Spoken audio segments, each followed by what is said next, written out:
The Scottsbluff Schools Board of Education gathers in a special meeting tonight to hear about budget options. KNEB.TV News starts right now. From your trusted source for news in western Nebraska and eastern Wyoming, this is KNEB.TV News. Presented by Platte Valley Companies, premier provider of financial services. Hello, I'm Ryan Murphy. This is KNEB.TV News, powered by Platte Valley Companies. Thanks for joining me.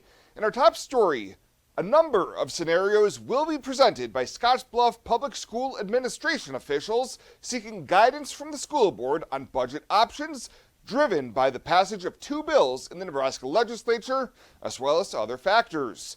Superintendent Dr. Andrew Dick explained why the options are needed. Key factors in that budget will be the completion of the elementary modernization, final year of ESSER 3, final year of our school climate transformation grant. We'll be moving into year 2 of our school-based mental health grant. And then as part of the legislation, we also will see an increase in reimbursements for special education costs. This meeting will only be informational in nature with no comment or action to be taken. And there will also be a public hearing on the budget and tax levy that will take place Monday, September 11th. Well, 4 years ago, Gering High School launched its Ag Pathway, and today they announced that their program is expanding. During a news conference Friday, Platte Valley Companies presented a $25,000 check as the lead gift for the Growing Gering Ag Greenhouse campaign. This will be a 4-season greenhouse to complement the GHS Agriculture, Food and Natural Resource Career Pathway. Gering FFA Chapter President Trace Leach thanks PVC for the donation to keep this program growing. As we roll into our 4th year of the Agriculture Pathway and FFA at Gering High School, it is not lost on us as students the amount of time, effort, and fundraising that has been poured into creating this pathway and ensuring our future success. Please know it is seen, valued, and appreciated. PVC President and CEO Hod Kosman says he's happy to donate to keep this pathway expanding into the future. We are certainly honored to be part of this project. When you start talking ag, food, natural resources, and FFA, that's the future of our area, that's the future of our country. Ground will break on the greenhouse this fall and should be up and running by next school year. We'll have more news right after this. Looking for free instead of fees? Platte Valley Bank can help you keep your finances moving forward with no ATM fees. Whether you're headed to the lake, the mountains, or just to the grocery store, you can enjoy the freedom of free ATM access anywhere, anytime. Platte Valley Bank. You belong here.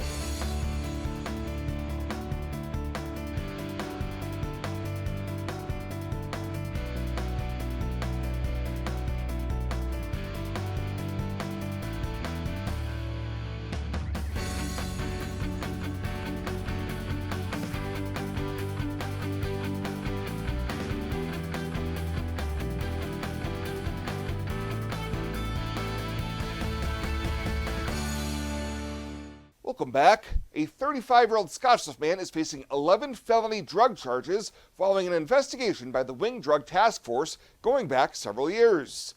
Marcelino Alvarez is charged with 6 counts of distribution of fentanyl, 4 of them within 1,000 feet of a school or playground, as well as separate counts of distribution of heroin and tramadol, possession of fentanyl with intent to distribute, possession of meth, and no drug tax stamp. At his initial appearance Friday, bond was set at $500,000 with a 10% provision, with a preliminary hearing scheduled for September 8th. Well, the former Panhandle trooper who was convicted of sexting a Gering High School girl has been sentenced in his final case, this one in Douglas County. Brandon Dolezal was already serving a 60 to 96-year prison sentence on child porn and child enticement convictions from Scottsbluff County, and first-degree sexual assault of a minor out of Sarpy County. On Thursday, he was sentenced to an additional 30 to 50 years in Omaha on 2 counts of first-degree sexual assault of a child. If Dozal does not lose any good time, he would be eligible for parole in 50 years from now in the year 2073. And Governor Jim Pillen announced this weekend that 61 soldiers deployed to the southern border will return to Nebraska on Friday, September 1st. Members of the Nebraska Army National Guard have been in Texas since August 2nd. Pillen said every member has represented the state well during this tour of duty, and he appreciates their commitment to carrying the work necessary to support Operation Lone Star. The governor called his trip to the U.S.-Mexico border last Monday eye-opening.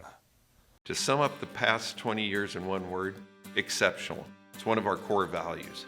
But our people have been truly exceptional. Our customer support has been exceptional. In 20 years, where will Allo be? When we started, we were just a business fiber company. Then the demand came from residential. Now the products of both business and residential just continue to expand. We've got to start with customers' needs and always work backwards. The customers will tell us, and our teammates will take us there.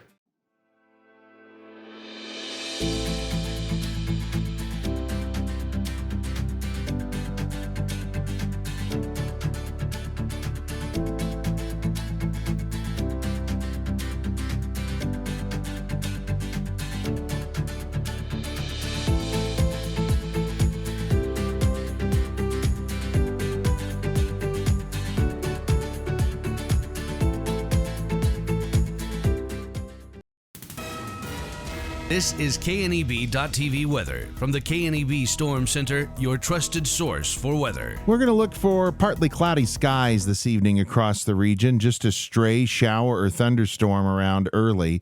Otherwise, clearing overnight, calm winds, very comfortable conditions. Again, a stray shower or storm can't be ruled out tonight. Otherwise, temps are going to warm up this week. It'll be hot at times, and we really see very little to any moisture coming over most of the next 7 days. We hit 89 yesterday, about where we should be this time of year. 55 is our low. Very comfortable lows out there yesterday. We did have 0.18 of an inch of moisture. That put us up to 157 for the month, and we're at 1869 for the year, 6 3/4 inches above normal. After a couple of cooler days, we got back to above normal yesterday, and about normal today. We'll get above normal for the rest of the month, and that's going to make August an above normal month, and it's above normal precip as well, thanks to several days there of precip. Not the next 7 days. Precip chance is going to be very small, maybe by the end of your Labor Day weekend and into Monday. Otherwise, winds are going to be pretty in check. Touch breezy at times, maybe Wednesday. Thunderstorm chances are minimal here tonight across the region, and then they pretty much go away for tomorrow and probably even Wednesday as well. The rainfall outlook today, going to see the marginal risk of some excessive rain thanks to slow-moving thunderstorms in the mountainous areas. That moves out Tuesday, Wednesday, and then by Thursday into Friday, we see a little bit of activity to the west of us. But all in all, a pretty dry, comfortable week. Those hundreds that we've had that built from Texas up through Kansas and Nebraska have retreated, and we're back into the 90s for most of those areas, 80s and 90s here across the state. 69 right now in Cheyenne. Otherwise, temperatures in the 70s and 80s, and winds that are light, under 10 miles an hour generally, and any gusts are associated with some outflow boundaries there from some showers and storms. Those will dive to the southeast and out of here overnight, leaving us with clear skies tonight, quiet weather conditions, and that's where tomorrow's going to be. Clear and quiet, sunny and warmer temperatures as we start to warm back up. This is in motion. This just goes to show you how little activity there is out there tomorrow. Not even really much in the way of cloud cover till late Wednesday. We might see a few afternoon clouds build up. Very, very comfortable tonight. 40s and 50s for lows, highs tomorrow. 80s, a few upper 70s in eastern Wyoming. And precip in any is going to be very minimal over the next couple of days. A cloud or two this evening with a stray shower or storm. Otherwise, Mainly clear overnight, 54. Tomorrow, sunny, 88. Your expected high. Beautiful day tomorrow. It's going to turn hotter on Wednesday, highs in the upper 90s. 95 on Thursday. We'll stay in the mid-90s Friday, Saturday, Sunday. Then Sunday into Monday, maybe a couple showers possible. Can't rule those out. Temps dial back into the upper 80s for Labor Day Monday.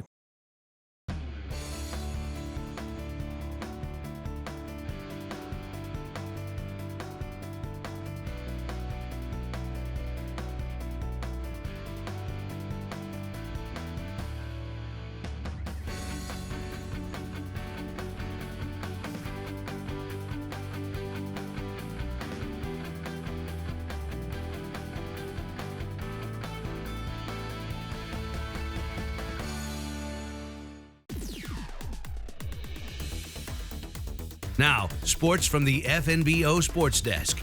FNBO, the great big small bank. Time for some recaps from the weekend, plus got a few early week sports broadcasts coming up. The football season is fully underway now in earnest after the first full Friday night of action. Scottsbluff won at home over Lincoln Pius 34-7. Big game on the ground for the Bearcats. They rack up a total of 363 yards rushing, led by quarterback Nate Kelly and running back Sebastian Boyle. Defensively, Scottsbluff held the Thunderbolts to negative 11 yards rushing. Head coach Judd Hall feeling pretty good on the post-game show afterwards. Yeah, very proud of our guys. I think we just got done talking to them down there. I thought we were good in all three phases of the game tonight. That's what we want. We want to be solid in all three phases of the game. We don't want to have a weakness, and I think we did that tonight. Are there things to work on? Absolutely. After game one, you always have something to work on.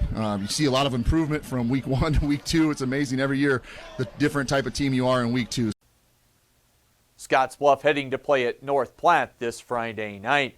The Gering Bulldogs started their season with a 20-0 road shutout win over at Torrington. Reese Knight connecting on a pair of touchdown passes to Jackson Harriger. Overall, the Bulldogs tallying 253 yards of total offense. The kicking game also solid. Ethan Prokop knocking through a pair of field goals. That could come in handy in a close game at some point down the road. Despite the win, head coach Danny O'Boyle really going to need to see those penalties cleaned up moving forward.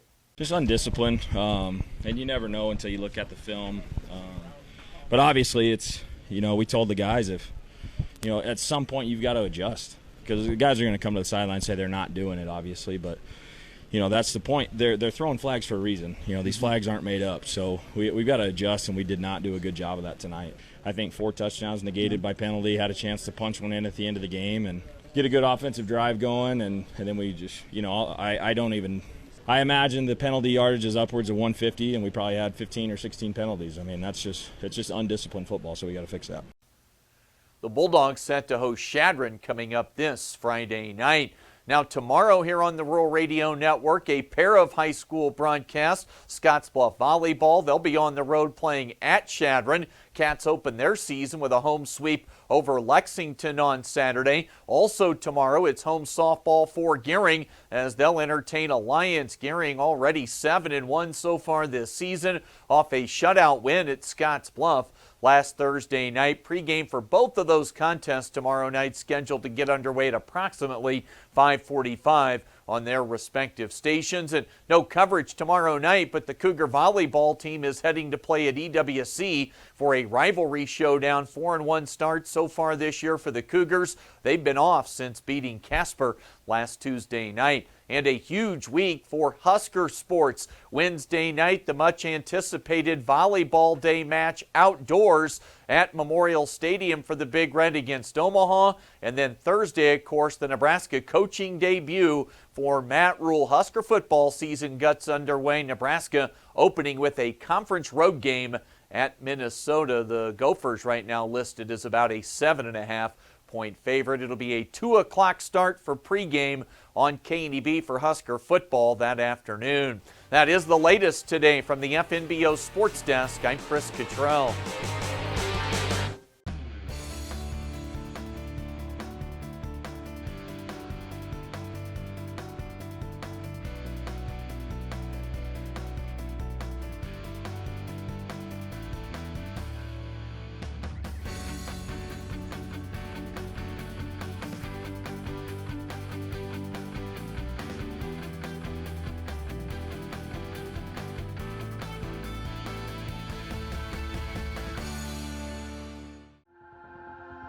culture trumps everything else. In my years, I've never worked for a company that treats people the way this one does. It is my passion for agriculture that brought me here in the first place, but not only that, there's a huge family-oriented atmosphere within the 21st Century Equipment. I love working for 21st. They found something in me that I didn't know in myself. An intern to where I'm at now is such a great opportunity, and that is what this company is about.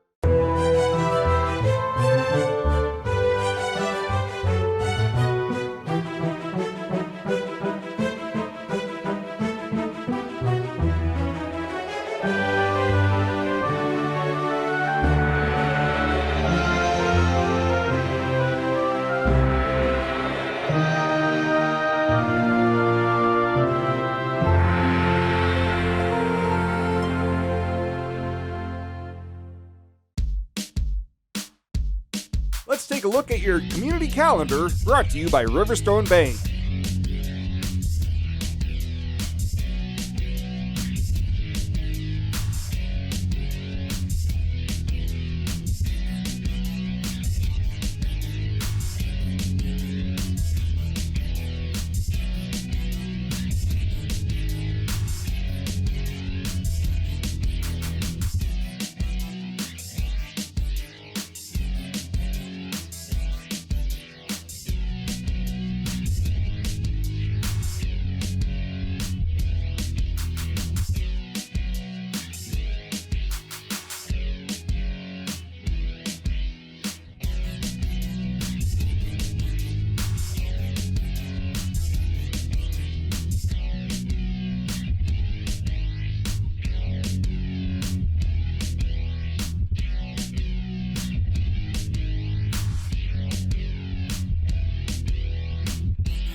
The community calendar is brought to you by Riverstone Bank.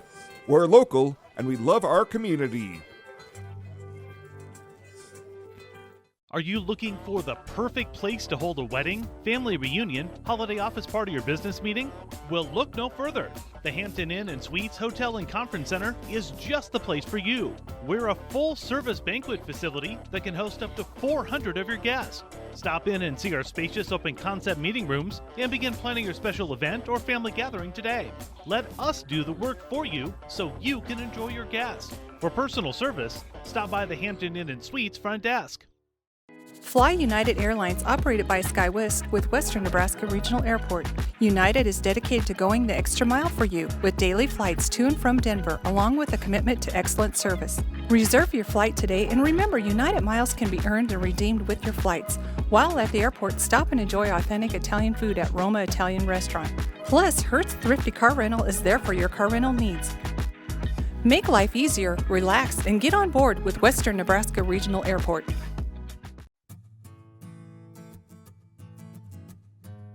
Tired of feeling stuck? Not sure if you are on the right track? Platte Valley Bank can help keep your finances moving forward with checking account options to fit your lifestyle and an online account chooser to make finding the right account easy. Control your financial future with helpful budgeting tools and automatic savings plans. Now is the time to enjoy the ride with Platte Valley Bank. You belong here.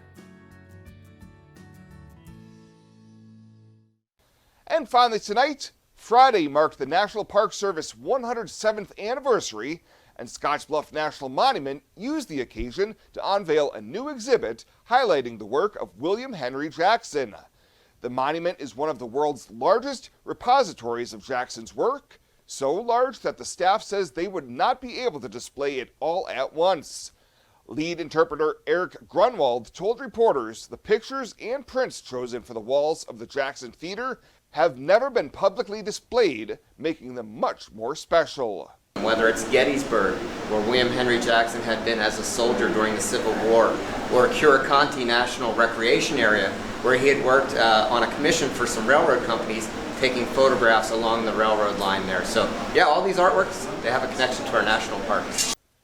He says Jackson is perhaps best known for being on the 1871 expedition to Yellowstone, taking the first known photographs of the region, which were likely a catalyst for the creation of Yellowstone National Park in 1872.